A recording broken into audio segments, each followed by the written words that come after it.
Morning. I was thinking about, recently I've been thinking a lot about names. Names are sounds, are frequencies, but that we come to identify not only personal names ourselves, but names of the things that we see in the world around us.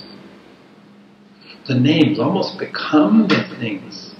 Certainly in our case, human beings, we closely identify who we are with what we remain.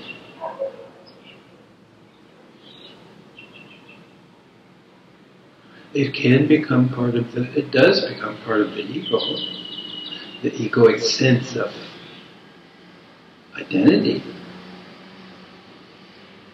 But what happens in the spiritual sense?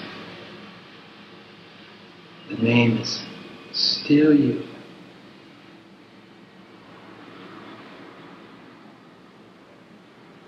Just the way that you understand what the you is, who you are, changes. But certainly not the identity. When we look at spiritual traditions, they've all had names. Or many of them have been the known ones, the followed ones, the ones that chose to teach larger groups of people, to assume mantles of building ashrams and the structure that can go along with all spiritual endeavors. So they were either given a name, given a title, or assumed a title or a name. And somehow, for all of us, I think names that are given sometimes have more legitimacy than names that are adopted. Especially titles that imply some level of spiritual achievement. It somehow sits better that if it came from the teacher, if it was part of the lineage of the discipline of the school, some part of the lineage that your teacher gave you a name. But again, many people adopted a name. And who can really say the evolution, the journey, the source of those names, even when it's self-applied? Maybe it's a consequence of deep meditation, some insight, spiritual guides. Who's to say? But basically, two ways to get a name. Someone gives you one, or a title. Someone gives you one, or you assume it. You take it upon yourself.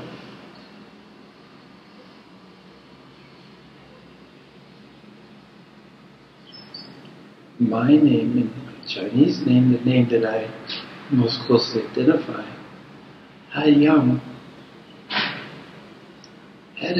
has a history. It was given to me by a collection of mature language learners, office ladies, a group of them. I had 10 or 15, 18 years ago. And we really had a class that lasted almost 2 years, and we got to know each other very well. And the Hai, my family name, my given name, my name from my lineage, from my parents, is Hayes. So they thought, Hai was close to his. And then they wanted to they added a yang. In Taiwan, yang is spelled Y-A-N-G, but pronounced yang. And the yang that they gave me was different than the one that's part of the second character of Yang, ocean. My name, as I understood it, alluded to the trade winds of Hawaii, where I came from. The trade winds are the northeasterly winds that come down out of the mountains. One of the most beautiful things about Hawaii is this trade winds.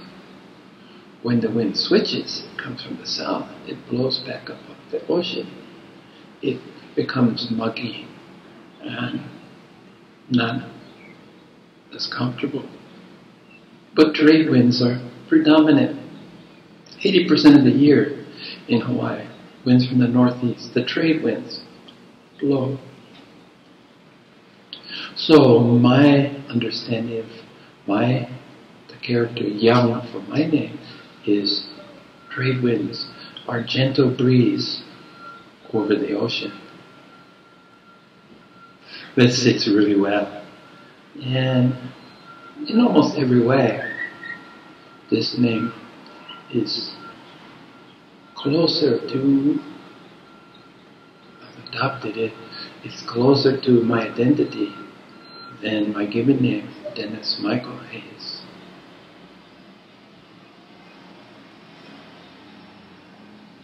But my name, the source of my name was a gift.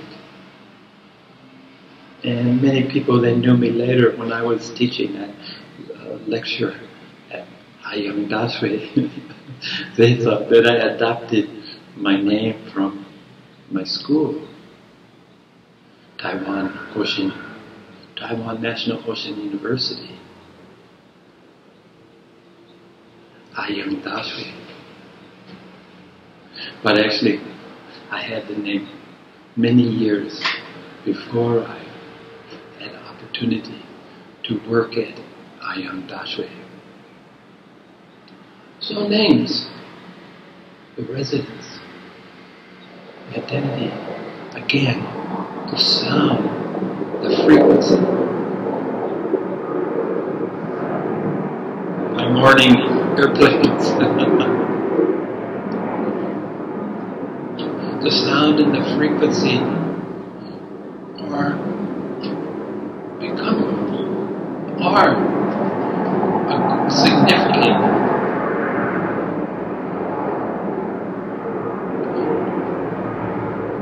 a significant portion, a significant part of who you see yourself to be, who you later find yourself to be. It's almost a half a lifetime ago for me, almost 35 years, that at the University of Hawaii, I was privileged to go to attend a Dharma teaching.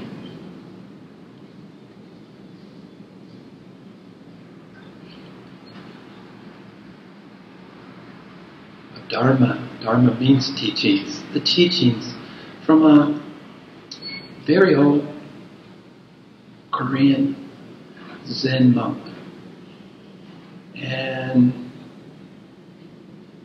he had deep respect from many people for the depth of his wisdom. And he'd been living, he was a living example of the Dharma, which is what we strive to attain, to become, from the time we first become familiar with the Dharma. We breathe it in as we breathe the air. We exhale it with our breath. We become part of the Dharma. We become a reflection of the Dharma.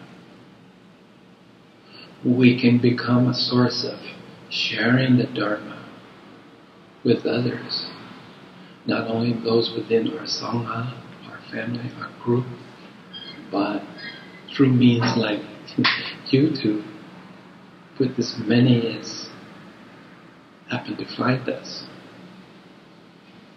Well, this elder gentleman, this monk, Zen monk from Korea, came in, he had a staff, and they used staffs much the same way that we use canes to stabilize. As you get older, your balance isn't certain. Your balance isn't,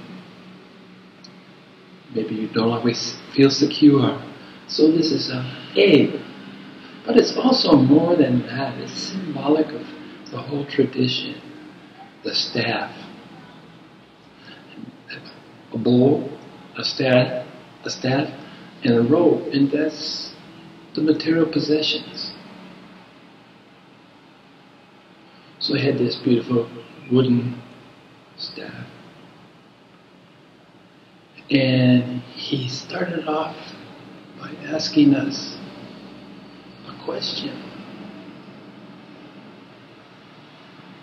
And this was a gathering of professors and university students, and there was a smaller auditorium, but there was 200 to 300 people there because this person had fame, some amount of fame, and people wanted to hear, people were curious.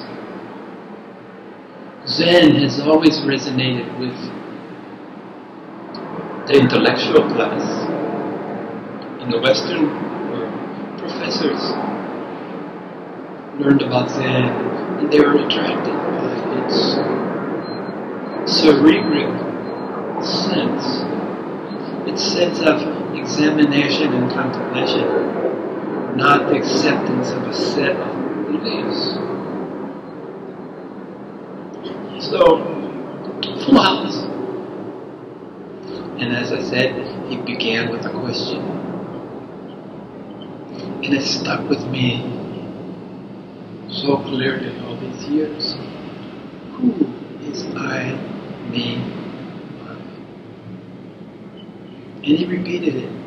Who is I, me, I? And he strolled around, not only on the stage, but he got off the stage and worked the audience in the more modern parlance. He walked down the aisles.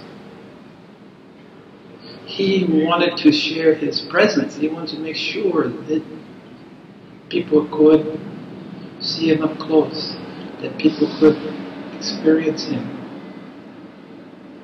as he patiently walked around and waiting for answers. Well, the answers, as you can imagine, was almost as varied as the audience itself. People from different academic traditions had different takes. Psychologists would say one thing. Professor of psychology would say one thing. Professor of history might have something else to say. Some of the answers were succinct and really short. Some people that had familiarity with Zen and its search for simplicity, they like succinctness, the most that can be stated in the fewest words possible. But without hesitation, he would answer equally. He would respond, not answer, to each contribution. Some, in the way of academics, some are almost 15 minutes long. That the answer was just verbiage, and some were 10 words or less. But he would answer with the same equanimity, the same demeanor. His face wouldn't reflect any judgment or any feeling or anything. Just give the same stoic face. And he took his staff and he said, I will hit you with the stick after each answer. Well, this went on for more than a half an hour, closer to 45 minutes. And academic types get nervous. They're stretching themselves. They really want to come up with the answers. They like to sound smart. They like for others to see them as smart.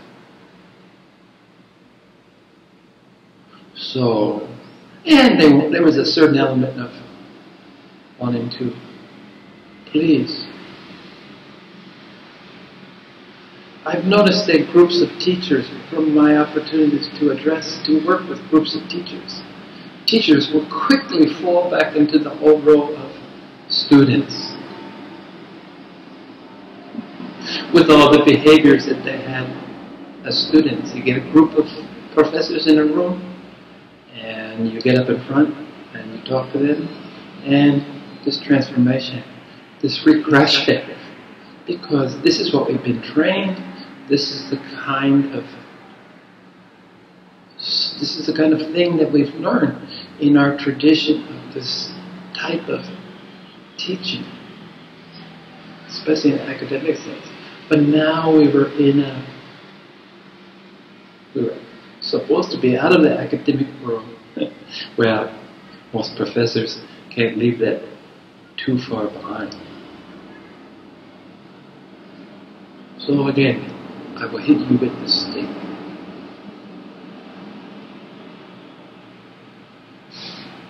And people respond to prolonged silence because he would be quiet. There wasn't an answer. He wouldn't fill the space. But most of us feel some kind of need to fill the empty space.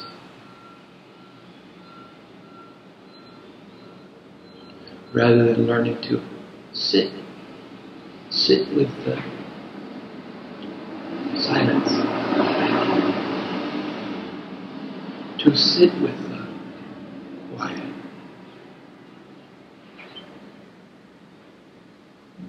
And finally, after everyone was pretty much exhausted, no new answers, no new attempts were forthcoming, he said, "Don't know." And he repeated several times, "Don't know." And I was really impressed with the absence of the I. He didn't say, "I don't know." He said, "Don't know." And I would guess that a high percentage of the audience got it. It was his own little koan, perhaps. But most people got that the I wasn't there. The only part we could say was certainty, the I, me, mine. The only thing we could say with certainty about I, me, mine is don't know.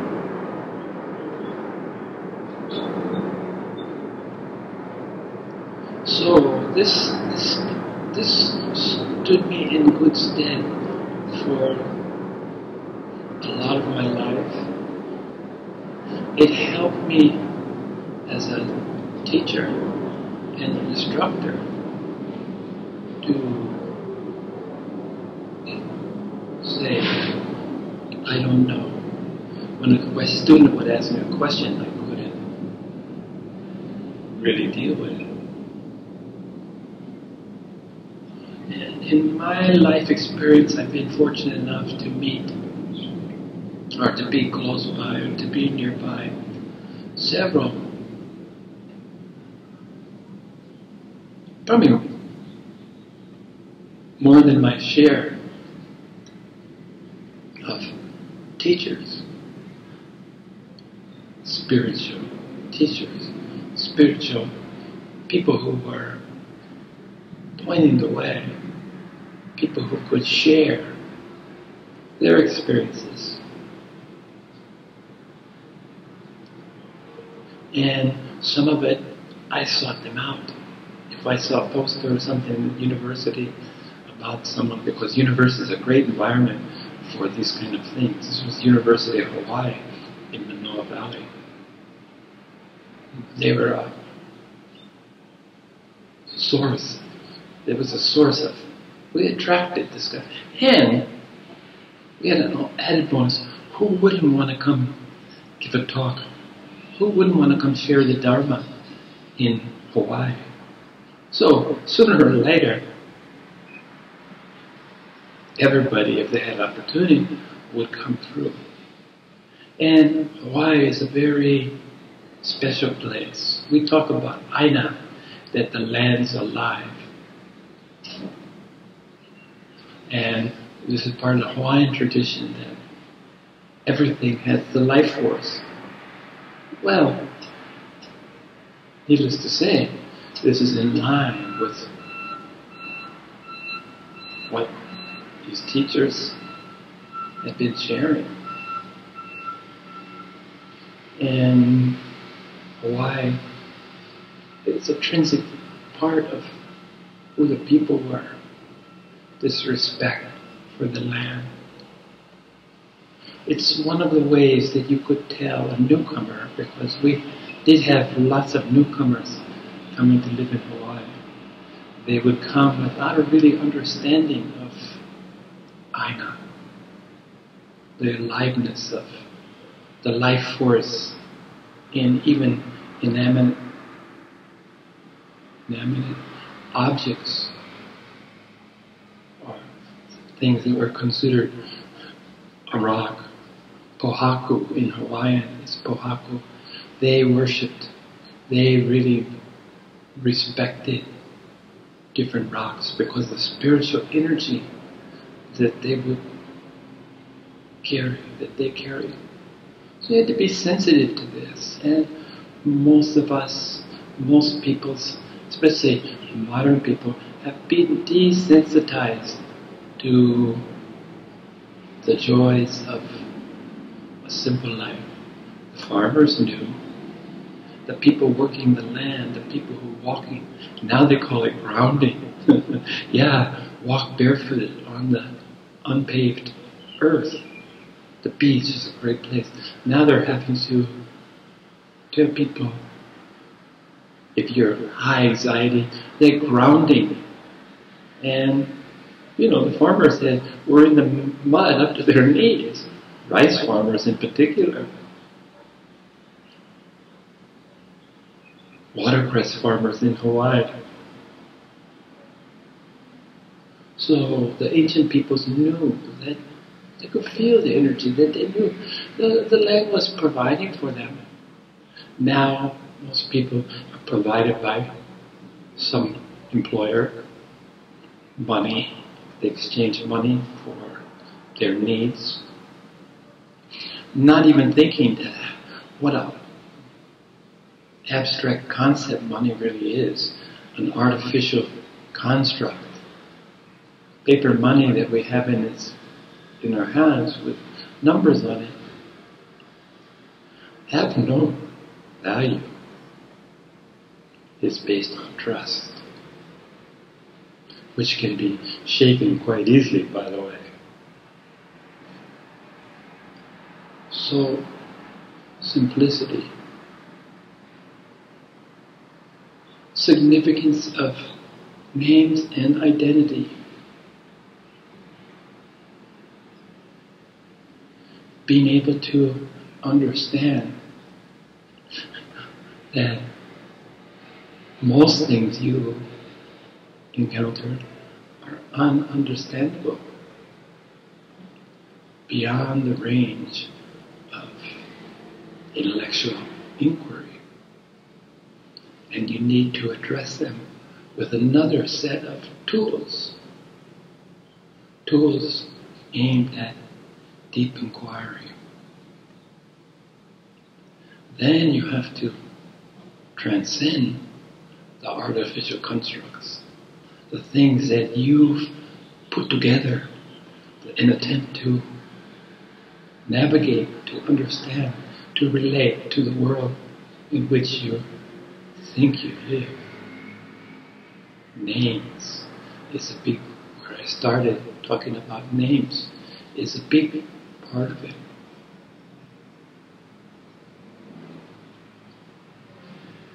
The identification with the ego is on the superficial level. But there's something deep about the frequency. Names, words are just sounds. Okay? And some sounds are more special, will get your attention more completely, more quickly than other sounds. And the sound of our name is on the top of the list for most of us. But like everything, names can be a signpost. Names can help you reach milestones. Signpost, signpost, signpost. Milestone. Signpost, signpost. Milestone. Milestones are rememberable. Are memorable events that we accumulate both in a secular sense to demarcate our progress, but more importantly what I'm talking about is in a spiritual sense that will stick with you. And it can act as a starting point if you backslide, which is very common in the spiritual pursuit. In the course of your spiritual inquiry, you'll slip back into the grasp of the ego. The sneaky little guy. Yeah, as I mentioned, the ego makes me laugh. And most of that is intended to laugh at myself. I'm not interested in laughing at your ego. I'll leave that for you. That's something for you to look forward to in the course of learning not to take so seriously who you think you are.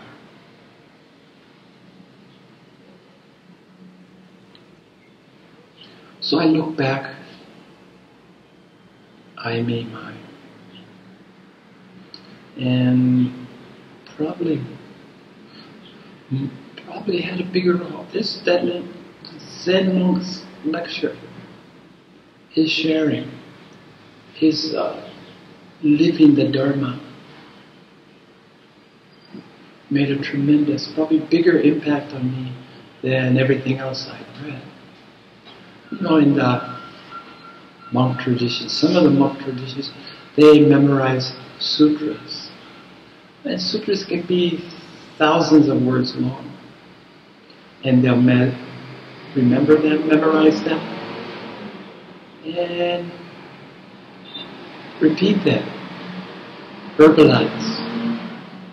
In the course of, in my Renzai Zen experience, we would use sutras for walking meditation, which is something that I really enjoy. And probably without this experience of daily 1 or 2 hours walking, sometimes right in the confines of the temple, walking in almost circles, not huge areas. Other times we'd venture onto the hills nearby, remembering to bring the same calmness, the same spirit of equanimity with us in the mountains that we had created, nurtured in the temples. Without this background, it would have been difficult because I, like most people, had an idea of meditation, straight back, some kind of hand mudra, some kind of gesture with your hands, depending on the tradition, how you hold your hands. no movement, silence. Well, this is a kind of a traditional view of meditation. But through the tradition of walking with, I started to say, hey, first of all I had to give up sitting on the floor, sitting on a chair. I pointed, that's my chair right over there.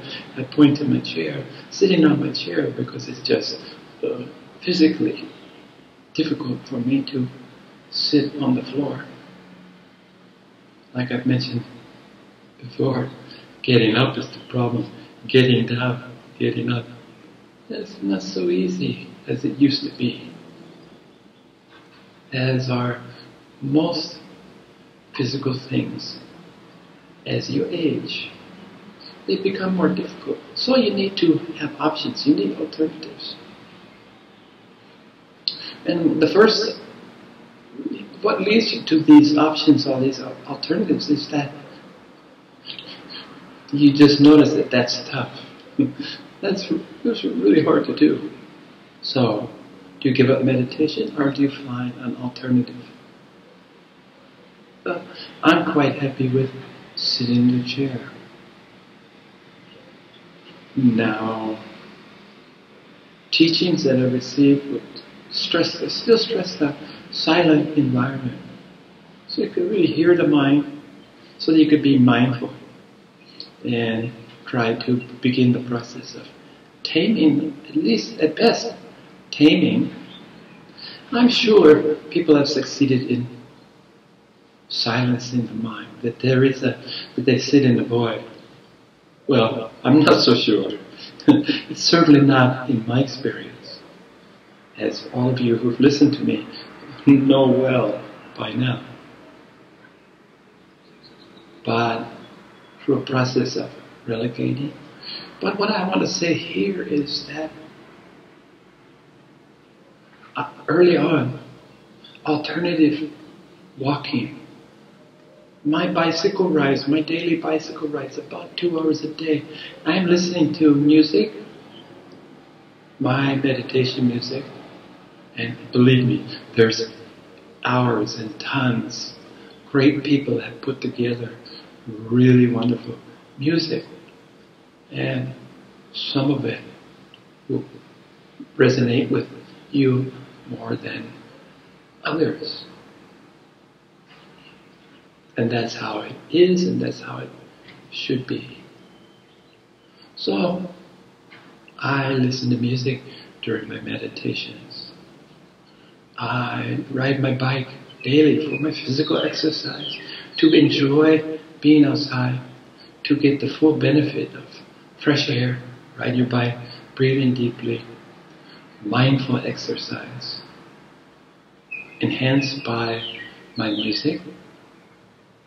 So I suggest that you explore